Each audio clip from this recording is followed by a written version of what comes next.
And for more on the death of King Abdullah and a forecast of Saudi Arabia's future, Kenneth Katzman joins me now. He is a specialist on Middle Eastern affairs at the Congressional Research Center.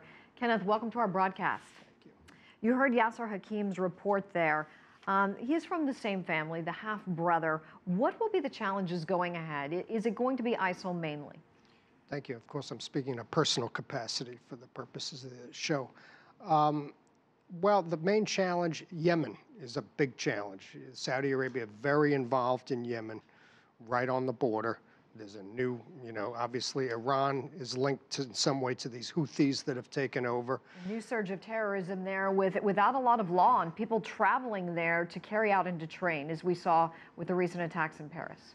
Yes, Al-Qaeda in the Arabian Peninsula is one big problem, not necessarily for the Saudis as much. The Houthis are linked to Iran. That's the problem.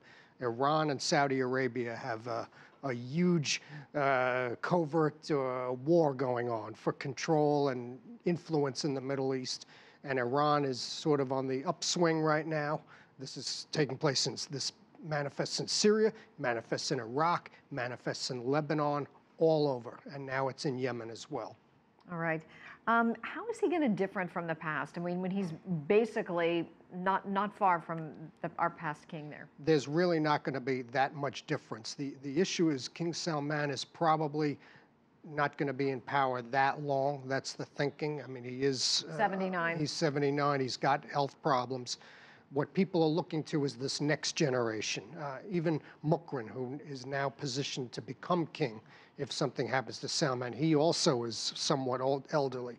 So Mohammed bin Nayef, who's the new deputy crown prince, people are looking at him as the new generation coming up, which may be a departure from the current leadership. Our reporter there, Yasser Hakim, was talking about the younger relatives which have been brought on. Do you see them being more reform-minded and progressive, and if so, how? They are more in tune with the younger, most of Saudi Arabia is under 25 years old. These are internet-savvy people. They travel abroad. They do want more freedoms, social media. They use it a lot.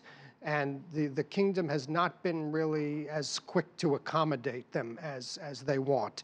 So the thinking is the younger generation leaders, like Mohammed bin Nayef, are more in tune with that opinion and are going to institute reforms. Women driving, that's a huge debate right now. Women are trying to push the envelope, trying to get that over the goal line. We've seen that. And yes. It hasn't worked yet, but the thinking is it will work and they will get that right at some point. We have to mention the falling oil prices and how this is affecting their reign. I don't think King Salman is going to make much change. There is a strategy behind the falling oil prices. The strategy is to basically knock out, unfortunately, some of the U.S. producers who are very high cost, the shale, fracking issue. And also the strategy is to hurt Iran and Russia. And that's been extremely effective. Iran is very badly hurt by the falling oil prices, as is Vladimir Putin. All righty. Kenneth Katzman, thank you so much. We appreciate your time.